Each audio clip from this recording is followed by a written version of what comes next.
Sorry. The keepers traced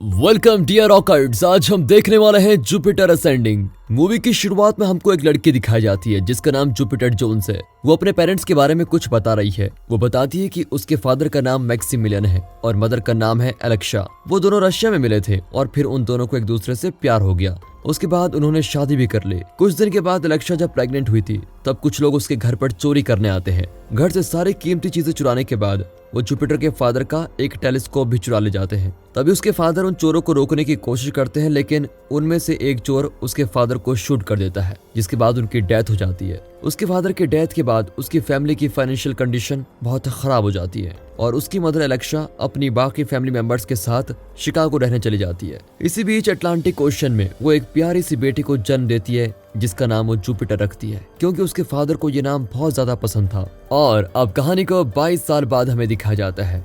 Jupiter काफी बड़ी हो गई है और उसे अपनी मम्मी और आंटीज के साथ शिकागो के अमीर लोगों के यहाँ पर काम करना पड़ता है, जैसे कि टॉयलेट एंड वॉशरूम क्लीन करना, क्योंकि उसके फादर की डेथ के बाद उनकी फैमिली को काफी क्राइसिस का सामना करना पड़ा है। वैसे जुपिटर को अपनी लाइफ बिल्कुल भी पसंद नहीं होती। अब एक बार जुपिटर अपनी फ्रेंड कैथरीन के घर पर साफ सफाई कर रही होती है, तभी उसे एलियन जैसे दिखने वाले कुछ लोग दिखाई देते हैं जिन्हें मूवीज में क्रीपर कहा गया है। ये सारे क्रीपर्स कैथरीन पे कुछ रिसर्च कर रहे होते हैं, जिसको देखकर जुपिटर काफी डर जाती है और तभी जुपिटर उनकी छुपके से फोटो खींच लेती है। उसी टाइम जुपिटर के मोबाइल पर एक कॉल आता है, जिसकी वजह से उन क्रीपर्स को ये पता चल जाता है कि कोई उनकी फोटो खींच रहा है। तभी वो क्रीपर्स जुपिटर और कैथरीन दोनों की उस टाइम की सारी मेमोरीज डिलीट कर देते हैं और वहां से चले जाते हैं। जब जुपिटर घर आती है तो वो अपनी फैमिली के साथ टाइम स्पेंड करती है और उसे कुछ भी याद नहीं होता कि कैथरीन के घर पर उसके साथ क्या हुआ।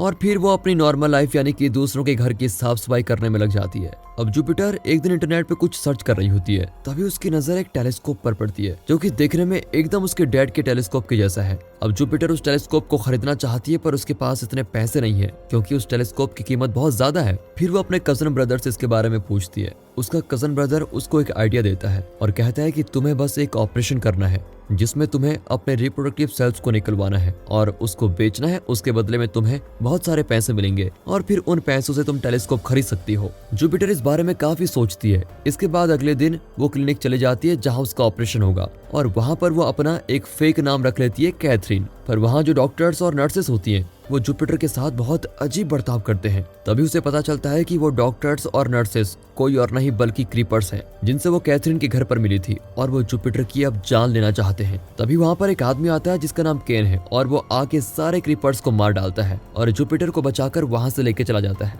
अब जब जुपिटर की आंख खुलती है और उसे होश आता है तब उसे कुछ भी समझ नहीं आता कि वो लोग कौन थे और वो उसको मारना क्यों चाहते थे और ये आदमी कौन है जिसने उसकी जान बचाई है। फिर वो केन से पूछती है कि तुम कौन हो और वो लोग कौन थे जो मुझे मारना चाहते थे। अब केन उसे बताता है कि ये पृथ्वी और इसके जैसे जितने भी प्लेनेट हैं ये सब एलियन रॉयल्टी के लोगों ने बनाया है ताकि वे लोग एक ऐसा ऑर्गेनिज्म को अपने पास रख सके जिससे यूथ सिरम मिल सके। केन जुपिटर से आगे कहता है कि एलियंस में से एक हाउस ऑफ अब्रानिक्स है जो कि मोस्ट पावरफुल एलियन डायनेस्टी है और वहां पर सिराफी अब्रासेक्स नाम की एक क्वीन रहती थी जिसके 3 बच्चे हैं, जिनमें से क्वीन के सबसे बड़े और लाडले बेटे का नाम है बालम अब्रासेक्स और दूसरी होती है कलिक अब्रासेक्स और ये क्वीन की बेटी है और तीसरे और सबसे छोटे बेटे का नाम है टाइटस अब्रासेक्स। वो आगे बताता है कि क्वीन के मरने के बाद उनकी प्रॉपर्टी यानी कि यूनिवर्स में जितने भी प्लैनेट्स हैं सब उसके 3 बच्चों में बांट दिए गए, जिसमें से उसके बड़े बेटे को यानी कि बालम अब्रासेक्स को जुपिटर प्लैनेट और उसके ऊपर जितनी भी रिफाइनरीज होती हैं वो और सबसे कीमती प्लैनेट पृथ्वी मिली है, जबकि कालिक अब्रासेक्स को नॉर्मल प्लैनेट से मिलते हैं और सबसे छोटे बेटे टाइटस अब्रासेक्स को जो भी मिला वो उसने बेचकर एक बड़ा सा स्पेसशिप तैयार कर लिया है। लेकिन टाइटस को अपने बड़े भाई बालम से बहुत जेलसी है क्योंकि टाइटस को पृथ्वी चाहिए और पृथ्वी बालम के पास है और दोनों भाइयों में प्रॉपर्टी को लेकर झगड़े भी होते हैं। फिर केन उसे अपने बारे में बताता है कि मैं एक सोल्जर हूँ जो कि वुल्फ और इंसान के डीएनए से बना हुआ है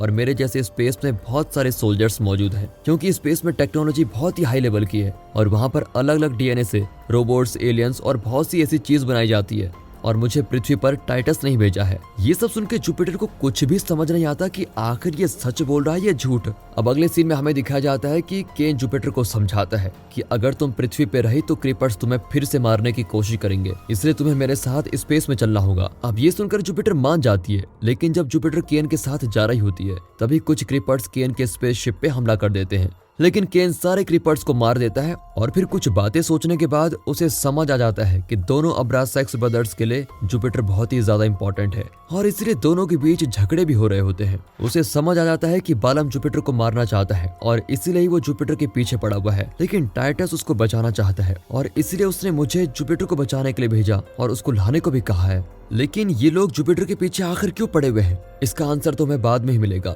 अब इसके बाद टाइटस के पास जाने से पहले केन अपने फ्रेंड स्टिंगर के पास जाता है, जो कि उसी की तरह एक स्पेस का सोल्जर है और पृथ्वी पे रहता है। स्पेस में सभी सोल्जर्स के पास उनके बैक पे पंख होते हैं, पर केन और स्टिंगर के पास नहीं होते।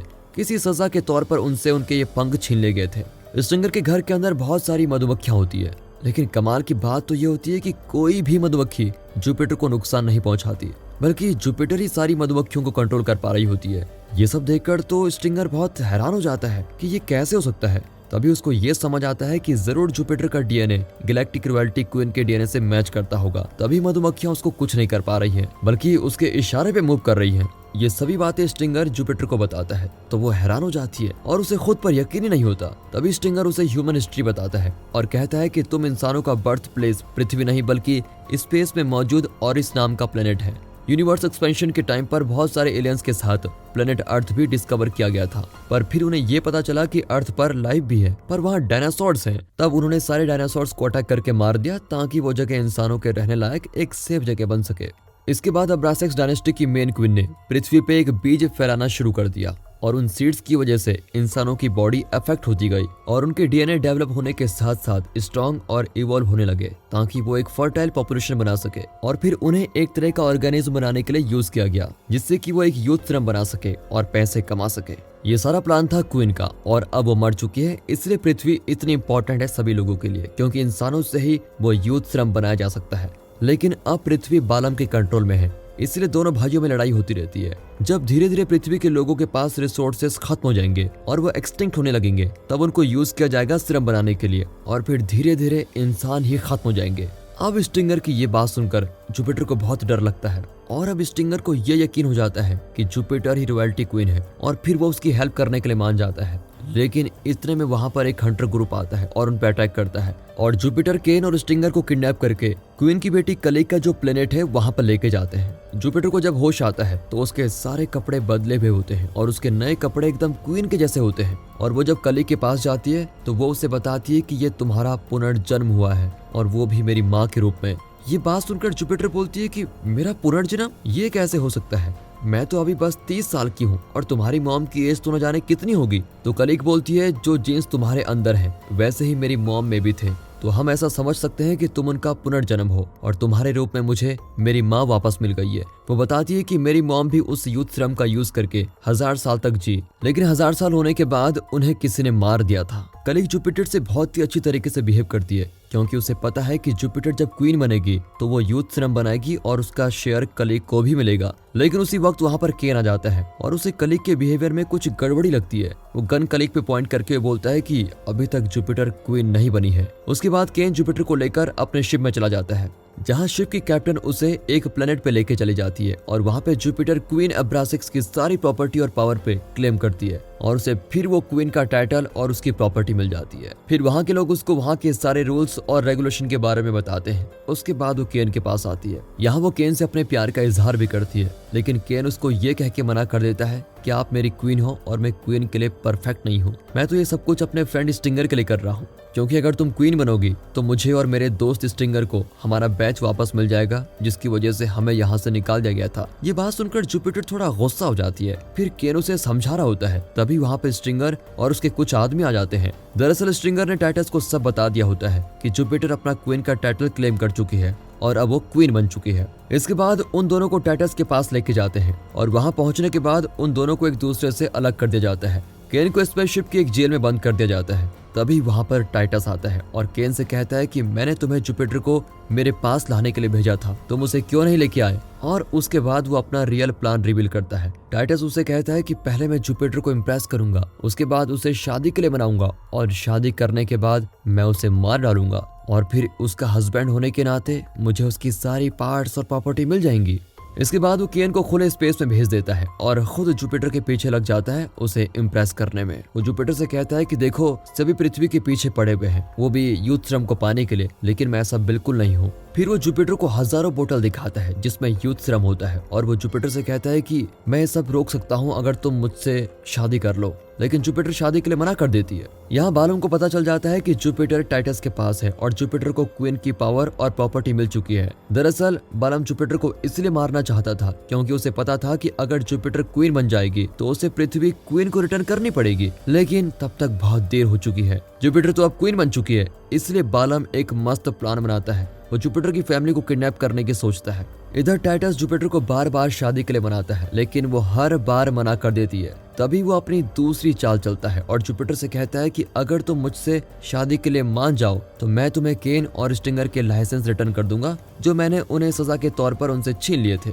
जब केन का नाम आता है तो जुपिटर थोड़ा इमोशनल हो जाती है और शादी के लिए मान जाती है। इसके बाद इन दोनों की शादी हो रही होती है और इधर केन अपने फ्रेंड स्टिंगर को कहता है कि तुम टाइटस को मार दो और जुपिटर को छुड़ाने के लिए जाओ। फिर दोनों मिलकर टाइटस के सोल्जर्स पर अटैक कर देते हैं और उन्हें खत्म कर देते हैं। फिर टाइटस केन को अपनी तरफ बढ़ता देखकर जुपिटर के साथ जबरदस्ती करने लगता है, लेकिन तब तक वहां पर केन आ जाता है और फिर वो टाइटस को गन पॉइंट पे लेके जाता है। तभी जुपिटर टाइटस को पृथ्वी पे वापस चलने का ऑर्डर देती है। अब केन अपनी क्वीन का ऑर्डर सुनकर उसको लेकर उसके घर के लिए रवाना हो जाता है। शिप में दिखाते हैं तो जुपिटर केन को उसका लाइसेंस रिटर्न कर देती है। तभी केन जुपिटर से माफी मांगता है, लेकिन जुपिटर उससे बात नहीं करती क्योंकि वो ऑलरेडी बहुत परेशान होती है।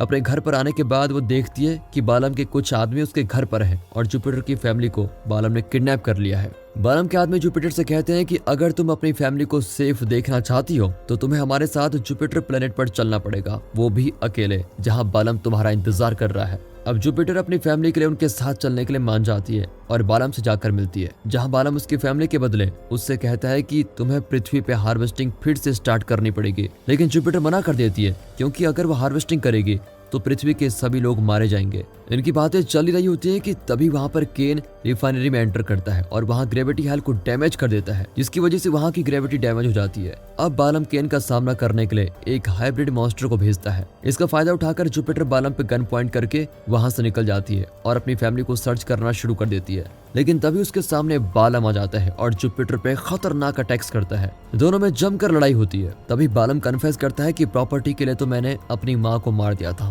और अब मैं तुम्हें भी खत्म कर दूंगा। तभी शिप में एक ब्लास्ट होता है और बालम नीचे गिर के मर जाता है। जुपिटर भी नीचे गिरने लगती है। इधर केन उस हाइब्रिड मॉन्स्टर को मार गिराता है और तभी उसकी नजर जुपिटर पे पड़ती है और वो उसको बचा लेता है। यहाँ रिफाइनरी में चारों तरफ आग लग जाती है और वहाँ सब कुछ तबाह हो रहा होता है। तभी केन की शिप की कैप्टन देखती है कि केन और जुपिटर तो बाहर है और वो उन्हें खोजने के लिए उनसे कांटेक्ट करने की कोशिश करती है। तभी वो देखती है कि केन और जुपिटर शिप के पास ही है। कुछ टाइम के बाद हम जुपिटर को उसकी फैमिली के साथ देखते हैं। उसकी फैमिली की मेमोरी से उस टाइम की सभी चीजें डिलीट हो चुकी हैं और उन्हें कुछ भी याद नहीं रहता। अब जुपिटर सीक्रेटली केन से मिलती है और अपने सारे प्लैनेट्स की रक्षा करती है और वो दोनों एक दूसरे से अपने प्यार का इजहार भी करते हैं और उसके बाद एक साथ रहने लगते हैं। और दोस्तों इसी के साथ ये मूवी यहाँ पर खत्म हो जाती है। तो दोस्तों आपको मूवी कैसे लगी कमेंट में जरूर बताइएगा। बाकी मिलते हैं अगली वीडियो में, तब तक के लिए गुड बाय, अपना ख्याल रखिए and finally thanks for watching.